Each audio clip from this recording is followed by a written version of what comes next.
ये मुकेश अंबानी और आदरणीय नरेंद्र मोदी जी और मार्क जुकरबर्ग फेसबुक, इनकी तिकड़ी है, पार्टनरशिप है। तो क्योंकि मैं तीनों का विरोधी हूँ, मुकेश अंबानी का इसलिए विरोधी हूँ कि मुझे मुझे मंजूर नहीं है कि एक आदमी $100 बिलियन साल के कमाता है उस देश में जिस देश में अब 25 नहीं 35 करोड़ लोग बिलो पॉवर्टी लाइन है। मुझे मंजूर नहीं है ये बात, कुछ गलत है इसमें। मोदी जी से इसलिए परेशानी है क्योंकि 7 साल से देश को बेवकूफ़ बना रहे हैं, और मार्क जुकरबर्ग से इसलिए परेशानी है क्योंकि शुरुआत करी थी बहुत अच्छा, कहता था I will change the world, और किया उसने, किया, जीनियस है, उसमें कोई दो राय नहीं है। लेकिन आज ये मुझे परेशानी है कि बिक गया है। एक सब जब फेसबुक स्टार्ट किया था कहा था I want to keep it cool, I will be the voice for the free world, for democracy. आज he is the voice for haters, और जो फ्री वर्ल्ड वाले हैं, डेमोक्रेटिक वॉइसेस हैं, कॉन्स्टिट्यूशनल वॉइसेस हैं हमारी तरह, उनको सेंसर करता है।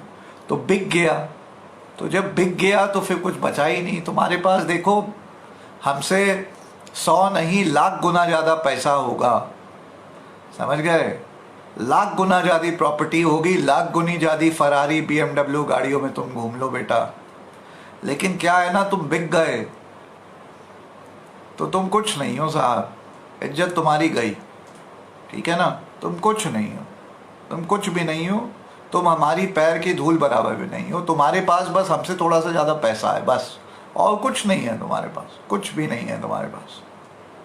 तो ये मेरी थोड़ी सी परेशानी है इन तीनों से। इसको लाइव को शेयर कर लीजिएगा। वापस आ रहा हूँ।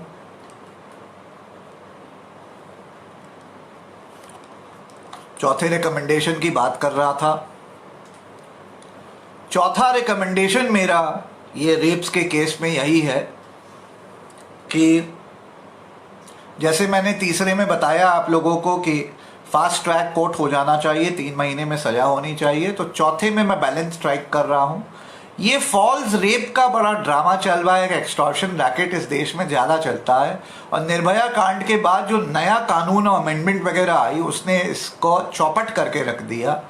भारत में रेप की डेफिनेशन आफ्टर निर्भया कांड कुछ चीज़ों में अच्छी हुई, वो स्टॉकिंग वॉकिंग का अच्छी सजा वजा बनाई, लेकिन रेप को, और ये जो मैरिटल, ये वाला मैरिटल रेप से भी मुझे इशू नहीं है, लेकिन ये वाला जो नया एक रेप की डेफिनेशन आ गई जिसने भारत को लाफिंग स्टॉक बना दिया पूरी दुनिया के सामने, और रेप की डेफिनेशन ही चेंज कर दी, जिसमें क्या आ गया, रेप प्रिटेक्स्ट ऑफ मैरिज वाला जो रेप होता है, ये एक्सटॉर्शन रैकेट है, मजाक है, इट्स अ जोक। मतलब रेप को कैंगरू बना दिया आपने, मजाक कर दिया आपने। That just needs to be struck off the books. ये जो रेप वाला है ना, एक प्रिटेक्स्ट ऑफ मैरिज वाला है कि लड़का लड़की घूमे, पॉपकॉर्न खाए, पिक्चर देखे, प्यार हुआ, संभोग हुआ। पॉपकॉर्न देखे, पिक्चर देखे, प्यार हुआ, संभोग हुआ। पॉपकॉर्न देखे, पिक्चर देखे, प्यार हुआ, संभोग हुआ। फिर डार्लिंग मुझसे शादी करोगी? ठीक है डार्लिंग, शादी करूंगा। डार्लिंग फरारी कार खरीदोगे? डार्लिंग 15,000 की सैलरी है, कहाँ से फरारी कार नहीं खरीदोगे? अच्छा, मुझे बुद्धू बनाया? अच्छा, अभी रेप का केस डालती हूँ तुम्हारे पे। ये जो इस किस्म का चल रहा है। और दूसरा वाला कि शादी करो।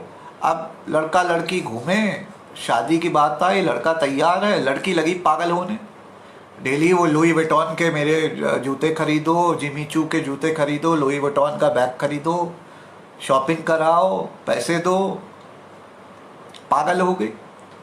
लड़के ने कहा ये तो पगलेट है, इससे कौन शादी करेगा। अगले दिन रेप का केस डाल दिया कि भाई मुझे तो कहा था शादी करेंगे, तभी तो मैं सेक्स कर रही थी, वरना तो मैं करती नहीं। बकवास भाई। Rape means non consensual sex, consensual sex between 2 adults is not rape. यहाँ निर्भया कांड के बाद इतनी खराब recommendation I, it's absolutely ultra vires, मतलब इट्स अ लाफिंग स्टॉक। आपने रेप की डेफिनेशन ही चेंज कर दी, मजाक बना दिया। अल्ट्रा वायरस टू आर्टिकल 14 भी है, एब्सोल्युटली। इट्स जस्ट दैट इस देश में माहौल ऐसा बने रहता है कि चैलेंज हो ही नहीं सकता है, बड़ा डिफिकल्ट है, क्योंकि आप चैलेंज करने जाओगे, कल पीआईएल डालोगे, परसों कोई गैंग रेप हो जाएगा तो माहौल ऐसा बन जाएगा, उसमें वो पीआईएल, आपकी टाइमिंग बहुत ज़रूरी होती है, टाइमिंग ख़राब हो जाएगी, आप हार जाएंगे। तो ये वाला जो रेप और ये मैरिज वाला जो है ना, ये कि शादी नहीं की तो रेप का केस बन गया, ये वाला it needs to be struck off the law books because it makes us a laughing stock in front of the whole world and frankly it just beats reason. जो रेप की definition है उसी के ultra vires और contrary, it just doesn't make any sense, it needs to go because ये कुछ नहीं है सिवाय एक एक्सटॉर्शन रैकेट के। दूसरा, ये जेन्युइन केसेस ऑफ रेप को जो है डाइल्यूट करता है। और तीसरा, हमने कोर्ट्स में देखा है जजेस भी इसको इस तरीके का, मतलब अच्छा ये वो मैरिज वाला प्रिटेक्स वाला रेप वाला केस है, अच्छा ठीक है, हाँ भाई 6 महीने वाली डेट दे दो, because everyone knows it's an extortion racket, it's a joke, ठीक है।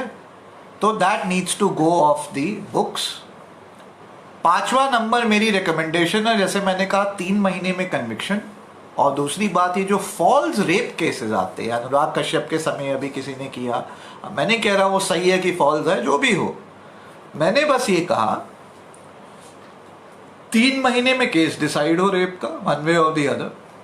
दो तरीके से आप छूटते हैं केस से, किसी भी क्रिमिनल केस से। आपको मैं बता दूं जानकारी के लिए आप लोगों के, क्योंकि आपको नहीं पता होगा। एक होता है, हिंदी में बता रहा हूं तो सरल भाषा में, एक होता है आपके खिलाफ इनफ प्रूफ या प्रोसिक्यूशन केस बना नहीं पाया, प्रूफ नहीं कर पाया, इसलिए आपको बरी किया जा रहा है, ठीक है। Case could not be proved against you beyond reasonable doubt, इसलिए आपको बरी किया जा रहा है। ये एक होता है जिसमें आप छूट जाते हैं, बरी होते हैं। और दूसरा होता है आपको बाय इज्जत बरी किया जा रहा है, मतलब ये पाया गया कि आप इनोसेंट आदमी थे, आपके खिलाफ फालतू केस था, आपको बाइज्जत बरी किया जा। बाइज्जत बरी का मतलब कोर्ट का ऑर्डर है कि भाई साहब इनके खिलाफ कोई स्टिग्मा ना करना कि रेप इनके खिलाफ चार्ज थे, केस था, बाइज्जत बरी किया जा रहा है, इनके खिलाफ बिल्कुल बकवास और झूठ केस था, ये इनोसेंट आदमी अच्छे आदमी हैं, इनकी इज्जत बाय इंटैक्ट रहनी चाहिए। ये 2 किस्म के जब आपको बरी होते हैं, आप इस प्रकार से बरी होते हैं।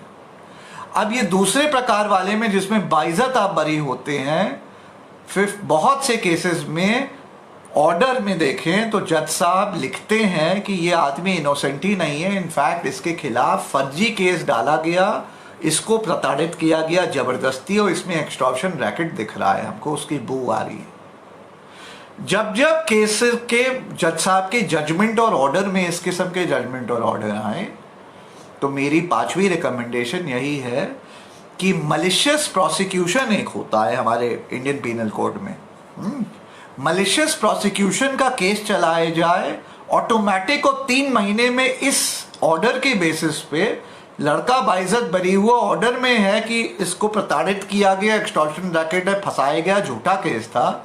ऐसे में इस लड़की के खिलाफ अगले दिन ही मलिशियस प्रोसिक्यूशन का केस होना चाहिए। और मलिशियस प्रोसिक्यूशन में अभी एग्जिस्टिंग सजा कुछ नहीं है, इट्स अ जोक, उसको लॉ बुक्स में मिनिमम 7 साल की सजा रख देना चाहिए। कहने का मतलब, जिस लड़की ने झूठा केस लगाया लड़के के पे रेप का, और लड़का बाइज्जत बरी हुआ और पाया गया, एविडेंस है कि झूठा केस था, उसको फ्रेम करने के लिए, उसकी लाइफ, करियर, फैमिली खराब करने के लिए, लड़की पे अगले दिन मलिशियस प्रोसिक्यूशन का केस होना चाहिए, 7 साल की सजा होनी चाहिए। और मलिशियस प्रोसिक्यूशन भी जैसे रेप का मैं कह रहा था फास्ट ट्रैक 3 महीने में होना चाहिए, वैसे ही मलिशियस प्रोसिक्यूशन भी 3 महीने में डिसीजन आ जाना चाहिए, कन्विक्शन हो जानी चाहिए, सेंटेंसिंग हो जानी चाहिए। ये अगर आपने कर दिया तो ये जो ड्रामा चलता है ना इस देश में, बहुत ज़्यादा फॉल्स केसेस भी हैं। मैं देखिए सबसे बड़ा चैंपियन हूँ वेमेंस राइट का इस देश में, मेरे से बड़ा कोई चैंपियन नहीं है। भारत की जो भी करंट वेमेन मिनिस्टर भी है वो भी नहीं है, और ना वेमेंस कमीशन की चेयरमैन मुझसे बड़ी चैंपियन है वेमेंस राइट की, ठीक है। मैं रिकमेंड कर रहा हूँ, ये बहुत ज़रूरी है, इसका कारण है फॉर द वेमेन ओनली। ये जो फॉल्स केसेस होते हैं जिस भी कारण से, कारण ग्रीड है, जेलिसी है, इनसिक्योरिटी है, मैडनेस है, और यही सब है, इस कारण से क्रेडिबिलिटी हर्ट होती है जेन्युइन केसेस की, और कन्विक्शन कम होता है जेन्युइन केसेस का, क्योंकि ये पाया जाता है कि अरे ये तो अरे कितना झूठा केस निकला, वो देखो झूठा, वो देखो झूठो झूठा, वो देखो झूठा, वो देखो झूठी, वो देखो झूठी। उस चक्कर में जो जेन्युइन केसेस होते हैं उनमें कन्विक्शन कम हो जाती है, उनकी क्रेडिबिलिटी लॉस हो जाती है, उससे हमारे भारत की महिलाओं का क्या नुकसान होता है। ये जो फॉल्स केसेस है ये ज़ीरो हो जाने चाहिए इस देश में। आज ये ज़ीरो नहीं है, बहुत होते हैं, और इसीलिए इसको काउंटर करने के लिए और रेप लॉ को स्ट्रॉन्ग बनाने के लिए और रेप्स को कम डाउन करवाने के लिए ये फॉल्स रेप केसेस वाले में मलिशियस प्रोसिक्यूशन की सज़ा 7 साल, बाकी में मलिशियस प्रोसिक्यूशन की हो जो एग्जिस्टिंग लॉ बुक्स में हो, रेप वाले में 7 साल होनी चाहिए और 3 महीने में डिसीजन आ जाना चाहिए, फास्ट ट्रैक बेसिस पे कन्विक्शन होनी चाहिए, ताकि झूठी लड़की जिसने झूठ बोला रेप का केस डाला 7 साल के लिए जेल जाए, तबीयत ठीक हो जाएगी और मैसेज जाएगा पूरे समाज में कि झूठे केस ना करना। ठीक है, ये मेरा 5वां रिकमेंडेशन था, बड़ा ज़रूरी है। वीडियो को शेयर करें। छठे और आखिरी अपने रिकमेंडेशन पे आता हूँ। ये बड़ा होलिस्टिक रिकमेंडेशन है, बड़ा रिकमेंडेशन है, होलिस्टिक है, माइंडसेट से डील करता है, हिस्ट्री से डील करता है, भारत की जनसंख्या से डील करता है और फीमेल इन्फेंटिसाइड से डील करता है। मेरी छठी रिकमेंडेशन है, थोड़ा सा माइंडसेट चेंज लाने की ज़रूरत है। देखिए भाई साहब, ऐसा है इस देश में बच्चियां गिरा दी जाती हैं। यहाँ जो सेक्स रेशियो है, खुश ना होइए, सेक्स रेशियो का मतलब संभोग रेशियो की नहीं बात हो रही है, जेंडर रेशियो की बात हो रही है। यहाँ जो जेंडर रेशियो है वो हर 1000 मेल पे 913 से लेकर के 930 940 औरतें हैं। मतलब हर 1000 मेल पे 910 ही फीमेल हैं। माने हर 1000 मेल पे 90 मेल जो है वो अकेले हो गए, उनको फीमेल ही नहीं मिली। अब जनसंख्या 137 करोड़ में मैथमेटिक्स कर लीजिए। भारत के वो स्टेट्स, राजस्थान फॉर एग्जांपल, और स्टेट्स हरियाणा, जहाँ सबसे ज़्यादा फीमेल इन्फेंटिसाइड होती हैं, बच्चियाँ गिराई जाती हैं, उन स्टेट्स में जाके पता करिए। जब पुरुष 18-20 साल के जवान हो जाते हैं, उनके पूरे पूरे गांव में लड़कियां ही नहीं मिलती हैं शादी कराने के लिए, क्योंकि लड़कियां इतनी कम हो चुकी होती हैं। क्यों? क्योंकि बचपन ही में उसी समय या तो पेट पे ही हत्या कर दी जा रही है या उसके बाद मर्डर कर दिया जा रहा है। तो ये जो फीमेल इन्फेंटिसाइड है ये भी एक बहुत बड़ा कारण है। बच्चियों का हत्या तो हो ही रही है उसी स्टेज पे, लेकिन ये भी बहुत बड़ा कारण है रेप का भी। मैं छोटा सा एग्जांपल देना चाहता हूँ। वो साउथ एशियन कंट्रीज़ हैं बहुत सारी, वियतनाम, मलेशिया, सिंगापुर, ये जितना साउथ एशियन कंट्रीज़ हैं, यहाँ पाएंगे उल्टा है। यहाँ सेक्स रेशियो में लड़कियाँ ज़्यादा हैं लड़कों से। हाँ, 1000 लड़कों पे यहाँ 1100 1200 लड़कियाँ हैं। और इन सब जगह आप पाएंगे as a result, one of the reasons of rapes is also this female infanticide. तो आपको फीमेल इन्फेंटिसाइड को काउंटर करने की ज़रूरत है। लॉन्ग टर्म में एजुकेशन अवेयरनेस फैलाने की ज़रूरत है।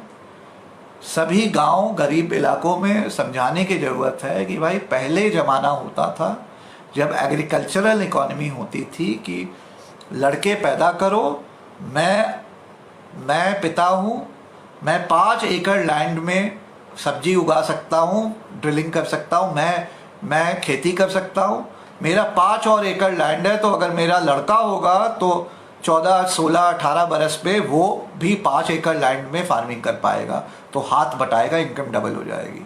5 और मेरा एकड़ लैंड है, एक और लड़का होगा 16 साल का, 18 साल का, इनकम ट्रिपल हो जाएगी। 5 और एकड़ लैंड, एक और लड़का, इनकम चौपल। ये सोच होती थी 1970s तक एग्रीकल्चरल इकोनॉमी की।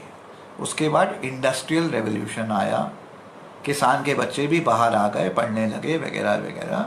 ठीक है, तो अब ये तो सब, अब तो लड़का लड़की, तो मैं कहने का मतलब 1970 तक अगर आप लड़का लड़का लड़का चाहते थे तो 2020 50 साल आगे अब आप आ गए हैं। अब लड़का लड़का चाहना वो न्यूट्रलाइज हो गया, कोई मतलब ही नहीं है उस पॉइंट का, उस बात का, क्योंकि अब लड़की लड़का कोई वो बात ही, कोई पॉइंट ही नहीं है। Just doesn't make sense. लड़की को आप पढ़ा दीजिए, वो भी भाई काबिल है, वो भी भाई सब कुछ कर सकती है जो लड़का कर सकता है, वो भी कमाएगी, वो भी अपना नौकरी करेगी, IAS बनेगी, IPS बनेगी, नेताजी बनेगी, देश चलाएगी। समझ रहे हैं? तो वो तो ख़त्म हो गया। तो 70s के बाद फीमेल इन्फेंटिसाइड क्यों हो रहा है? क्योंकि आप लोग जानकारी नहीं दे रहे हैं, आप लोग अवेयरनेस नहीं फैला रहे हैं। तो इसीलिए फीमेल इन्फेंटिसाइड 70s के बाद अगर आपने अवेयरनेस फैलाई होती तो भारत में 1000 मेल पे 1000 फीमेल होनी चाहिए। मैं तो कहता हूँ 1000 मेल पे 1100 फीमेल हो भाई, बेटर ही है मेल्स के लिए। क्यों? और इससे भी बता दे रहा हूँ, फीमेल इन्फेंटिसाइड भी एक रेप का कारण लॉन्ग टर्म में बनता है। ठीक है? तो अगर आप फीमेल इन्फेंटिसाइड को टारगेट कर देंगे तो पहली बात तो बच्ची हत्या ही नहीं वहाँ हो रही है, और दूसरा रेप्स भी कम डाउन होंगे लॉन्ग टर्म में, जिसमें जानकारी फैलाएं पूरे गांव में कि भाई 50 साल में गेम बदल चुका है, लड़की लड़का वाकई एक है, कोई मतलब ही नहीं है। तो फिर आप क्यों ये वाला खेलते हैं?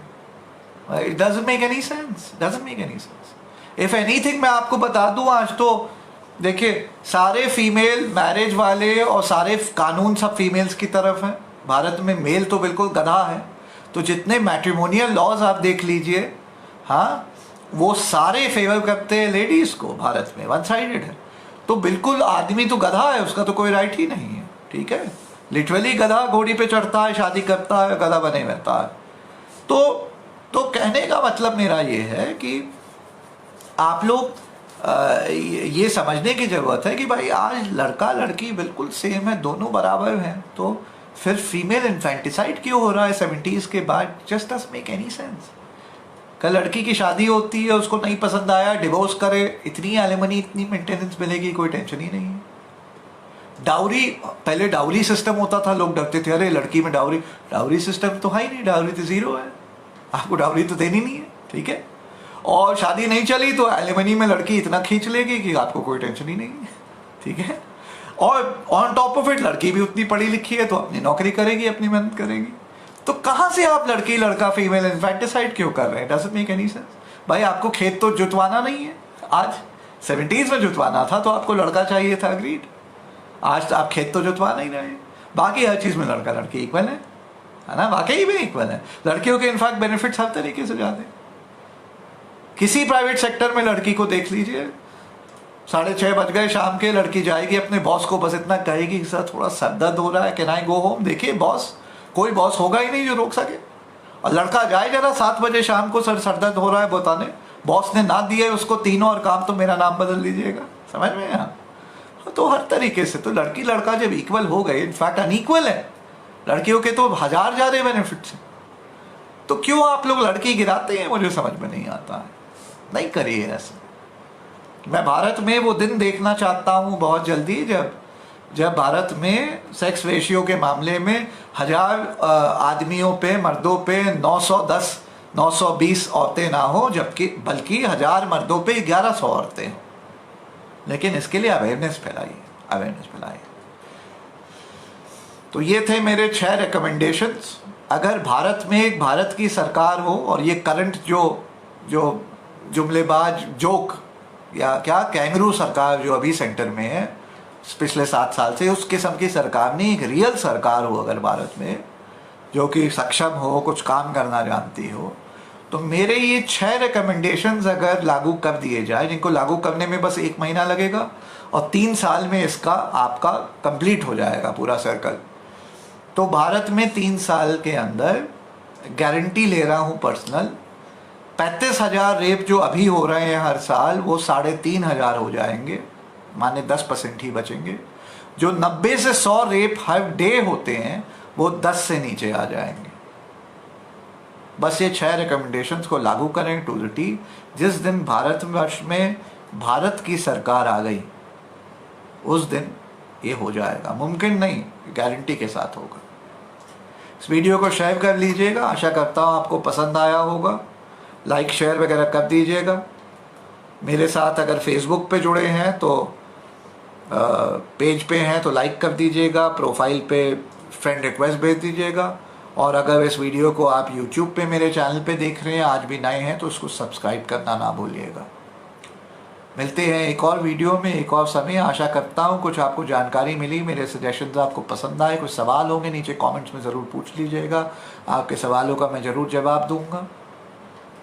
आशा करता हूँ कि जल्द ही इस ग्रेट नेशन को एक भारत की अच्छी सरकार मिलेगी और जो करंट कैंगरू सरकार चल रही है, जो एक मजाक है, एक चुटकुला है, एक जोक है सेंटर में, वो जल्दी अपना जो भी वो चला रही है कैंगरू सिस्टम, वो ख़त्म होगा और एक नई सरकार, एक भारत की सरकार भारत को मिलेगी। जय हिंद, जय भारत। हम बराबर आते रहेंगे, हम मोदी जी की तरह नहीं है इलेक्शन में शक्ल दिखाएंगे भाग जाएंगे। हम हर दूसरे दिन आएंगे, आप सब लोगों की मदद